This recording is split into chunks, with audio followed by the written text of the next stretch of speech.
Assalamualaikum warahmatullahi wabarakatuh. Selamat pagi. Di sini saya akan menjelaskan bab 4 yang terdiri dari invitation, giving instruction, and asking and giving permission. Saya akan langsung dari awal, dari materi awal, yaitu invitation. Giving and responding invitation is an expression used to invite someone to come to a certain place. Also, an expression used to asking someone to do something for her or him. Those expressions are usually followed by the responses as well. Jadi, invitation atau biasanya kita sebut undangan, yaitu ungkapan atau ekspresi yang digunakan untuk mengajak atau mengundang seseorang untuk datang ke suatu tempat, atau ketika ada seseorang yang meminta orang lain untuk melakukan sesuatu untuknya. Jadi bentuk ajakan atau undangan ini macam-macam ya, bisa berupa undangan pernikahan, undangan rumah baru, undangan perpisahan, undangan ulang tahun, undangan reuni, atau undangan apapun bentuknya, biasanya berupa yang ada undangannya, ada invitation card atau kartu undangan yang dibutuhkan kartu undangan. Jadi di sini ada beberapa ekspresi yang menunjukkan memberi ajakan atau undangan disertai dengan responnya ketika diundang seseorang. Biasanya ciri-ciri memberikan ajakan atau undangan ini biasanya diawali oleh would atau will. Biasanya pakai would, kalau nggak would pakai will, yang artinya akankah kamu atau maukah kamu. Bisa juga diawali oleh seperti ini, shall we dan can, atau yang simple pakai do. Yang pertama seperti ini, would you like to, apakah kamu mau, bla bla bla. Misalnya, would you like to come to my birthday party, apakah kamu mau datang ke pesta ulang tahunku, gitu. Kan namanya mengundang ya. Jadi memakai would atau will itu yang paling sopan, karena kan kita tidak tahu yang kita undang itu pasti bisa datang atau tidak. Jadi dalam bahasa Inggris yang lebih sopan itu menggunakan would atau will. Maukah kamu, gitu. Jadi menanyakan ketersediaan seseorang yang kalian undang. Biasanya diawali oleh itu. Jadi jika diberi tugas atau menemukan sebuah soal yang kalian itu disuruh untuk bikin undangan, biasanya lebih sopan diawali would atau will. Tapi yang paling sopan would. Would you like to dance with me? Apakah kamu mau berdansa denganku? Why don't we go to the beach? Kenapa kita tidak pergi ke pantai? Itu juga bisa. Pokoknya would, tapi yang lain juga bisa. Okay, do you want to go out with me? Atau do you want to go to museum next week? Kan mengajak itu sama juga. Ini bentuk-bentuk undangan dalam bentuk sekalimat. Dan ini cara menerimanya. I'd like to. Oh iya, saya mau. I'd like to. Thanks for your invitation. Terima kasih atas undanganmu. With pleasure, dengan senang hati. I'd love to sama dengan I'd like to. I would, thank you. Oh iya, saya mau, terima kasih. That would be nice. Itu pasti akan menyenangkan. That would be nice. Great, alright. Bisa diartikan sendiri. Yang cara penolakan juga seperti ini. Thanks, but I'm afraid I can't. Terima kasih, tapi aku takut tidak bisa datang. Atau bisa juga dijawab, kalau tidak bisa memenuhi undangan seseorang, I'm sorry, I can't, I have another schedule. Maaf, saya tidak bisa, saya mempunyai jadwal yang lain. atau tuanya di bawah ini. Bisa dibaca sendiri, bisa diartikan sendiri, bisa dicocokkan dengan kebutuhan. Lanjut. Ini contoh dialog invitation. Sudah paham ya ini pasti. Ini soal undangan untuk ke pesta ulang tahun. Jadi ini untuk kalimat undangannya. I'd like to, thanks for inviting me. Siki, ini bentuk responnya. Dan untuk percakapan di bawahnya ini hanya pemanis saja. What about going to White Island yang di dialog 2? Untuk ajakannya yaitu yang ini. What about going to White Island City? Ini bentuk ajakannya. Bentuk responnya, that's a good idea. Yang bawahnya hanya pemanis saja. Ini pasti sudah paham ya. Lanjut. Ya, biasanya yang kalian sering temukan pada soal-soal itu yang bentuknya invitation card seperti ini. Biasanya dalam berupa ada tabelnya seperti ini.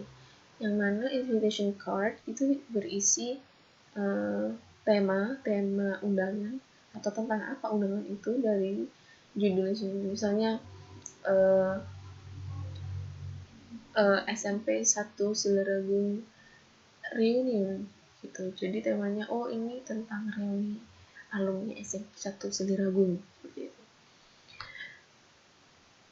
Biasanya terdiri dari tema, terus waktu acara atau waktu undangan tersebut. Biasanya ada hari, tanggal, tahun juga bisa. Terus tempat dan waktu undangan ini harus ya. Dari jam berapa sampai jam berapa, tempatnya di mana, alamat yang lengkap biasanya. Lalu contact person. Jadi kalau mau datang itu harus biasanya kan beberapa pesta yang diadakan itu harus menunjukkan keabsahan undangan, dan maka dari itu harus chat dulu atau telepon dulu ke RSVP. RSVP ini contact person artinya. Biasanya pasti kalian akan menemukan RSVP. Jadi ini namanya almusto yang bertugas untuk mengecek undangan. Jadi kan biasanya ada sih harus wajib konfirmasi dulu buat datang ke undangan. Bisa chat atau bisa telepon di nomor ini dulu. Jadi ketika datang menunjukkan undangan dan kalian sudah boleh masuk ke pesta undangan. Biasanya juga terdapat inviter, nama pengirim. Biasanya nama pengirimnya juga ada di sini, dan invitee. Biasanya di sini ditulis dear siapa yang diundang ke acara. Contohnya seperti ini. RSVP ini kan nomor RSVP lagi. Biasanya langsung nomor ini aja juga bisa. Ya paham ya.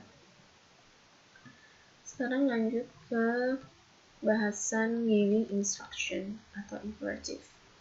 Di giving instruction ada dua, yaitu command and prohibition. Giving instruction sendiri itu artinya memberikan instruksi atau perintah. Sedangkan instruksi itu dapat berupa command dan prohibition. Command artinya perintah dan prohibition artinya larangan. Jadi untuk membentuk kalimat imperatif atau giving instruction ini wajib menggunakan huruf 1 atau bentuk pertama. Seperti ini. Open the door, tolong buka pintu. Peel the apple. Kupas apel itu. Wash the vegetables. Cuci sayuran itu. Dan lain sebagainya. Jadi ini semua menggunakan bentuk pertama, kata kerja bentuk pertama atau verb 1. Jadi ini saja boleh, tapi untuk memperhalus atau membuat instruksi itu lebih sopan, biasanya dengan kata please. Seperti close the windows please. Tolong tutup pintu.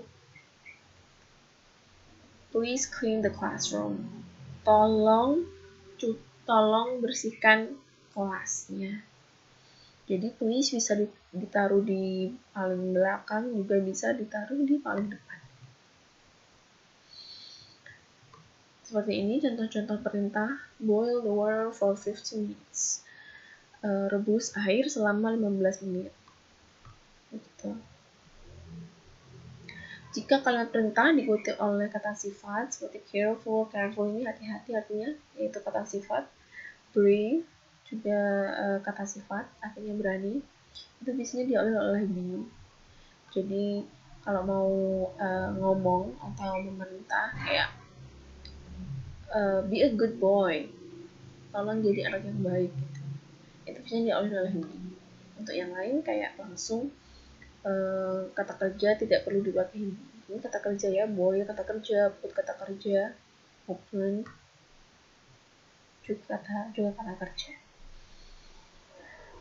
Kalau larangan biasanya ditambahi oleh do not atau don't atau no.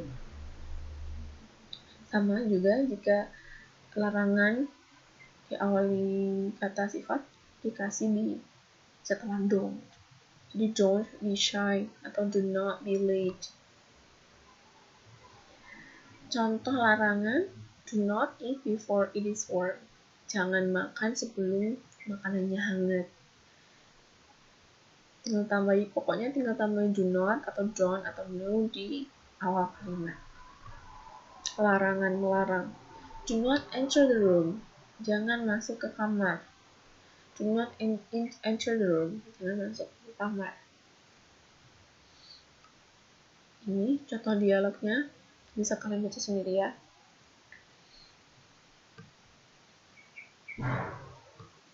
Ini berupa larangan ini di sini. Don't be lazy.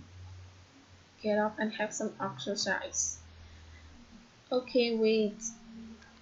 Yang dialog 2 yang berupa kalimat command and prohibition itu di sini. Please turn on the lamps. Tolong hidupkan lampu. Oke.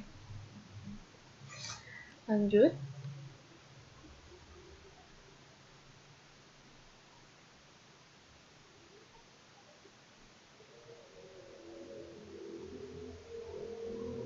Asking and giving permissions. Ini yang baru ya, materi baru.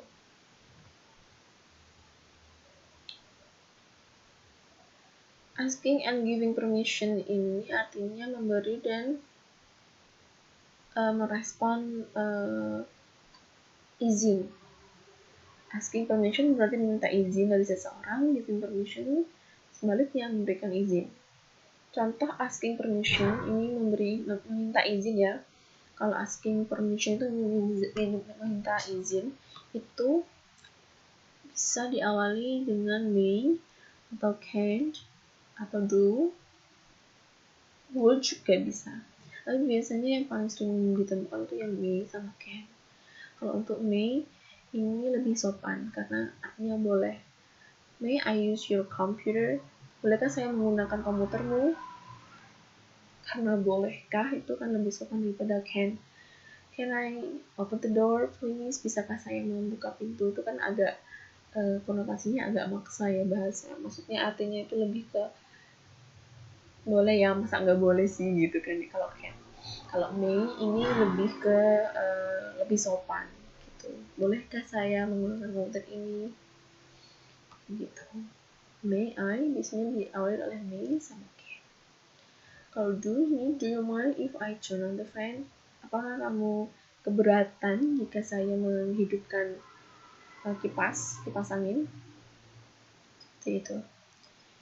Cara merespon. Ini cara merespon permintaan izin bisa dipakai ini. Sure. Okay. Terus alright. Baik. No problem. Oh, nggak masalah, silakan. Seperti itu. Here you are. Ya, silakan. Amin. Yes, please. Iya, silahkan.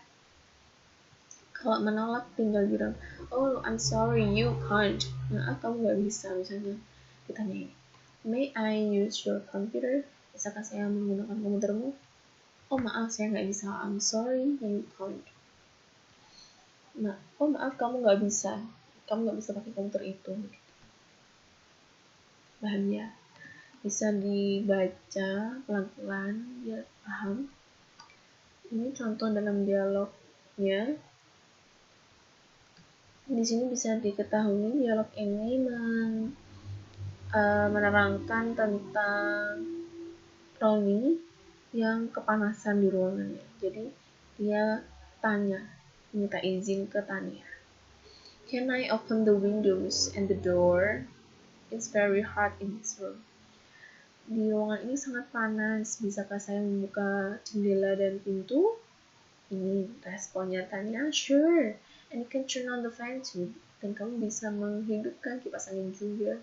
Oke, Tan, thank you. Gitu.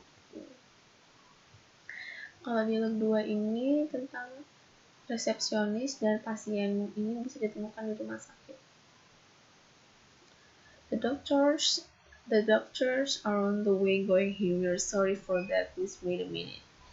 Dokter sedang dalam perjalanan kemari. Kami minta maaf. Tolong tunggu sedikit lagi. Jadi ini dokternya telat ya. Nah, pasiennya bilang, may I go to the toilet before the doctors come? Bisakah saya pergi ke toilet sebelum dokternya datang? Yes, please. Ini responnya di sini. Yes, please. Ya, silakan. The toilet is located in the corner. Toiletnya berada di pojok, gitu. Ya, gampang ya. Tinggal memberikan kalimat meminta izin dan cara meresponnya. Jika tidak bisa menerima izin dari seseorang, tinggal di refuse. Refuse itu ditolak. Oh, I'm sorry, you can't. Oh, I'm sorry, I can't. Gitu. Maaf, saya nggak bisa. Atau maaf, kamu nggak bisa masuk ke kamar ini. Atau maaf, kamu nggak bisa menggunakan komputer itu. Gitu. Paham ya? Mudah banget ini. Oke, semoga kalian semakin paham dengan penjelasan singkat dari saya tadi. Terima kasih sudah mendengarkan. Assalamualaikum warahmatullahi wabarakatuh.